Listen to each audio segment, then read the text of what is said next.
Okay, if you have to change the PLC, just take a photo of all your pink and blue relays so you know where to replace them. So you'll use most of your relays out of your existing PLC, so you need to know where they come from so you can put them in the correct positions here for the different types of relays, and make sure that every hole that had a relay in the old PLC gets one in this PLC.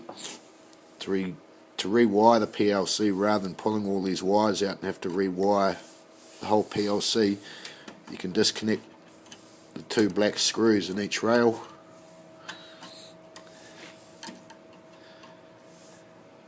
Down there, in there, and there. Undo those, which I've already done on this one, I think.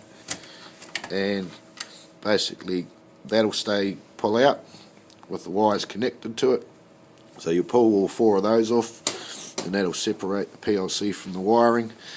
Then just flick these out and fold the PLC upwards, and that'll unclick it from the DIN rail.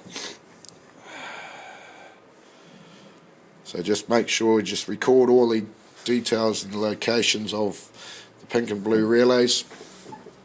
I've supplied 4 24 volt high speed relays which I want you to use. There's also 4 spare standard relays which are here, and I've also put 4 12 volt high speed relays here as an option to see what you've got, the same as what you've got now, but you'll be better off with the 24 volt ones because they won't get as hot and less chance of blowing.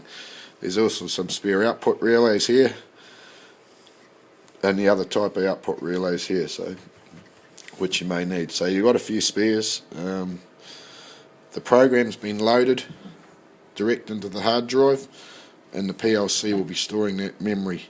Unfortunately, I didn't have an EEPROM, but that's okay because we can talk to the PLC if we need to.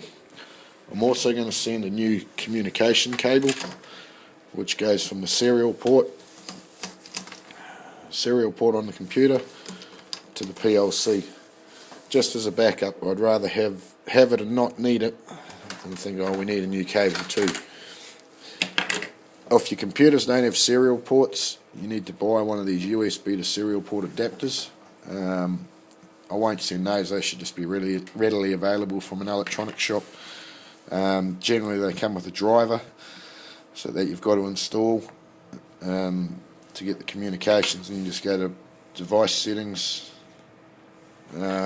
device manager, and look at the ports, and it'll assign it a COM port number, which could be anything from 1 to sort of 8.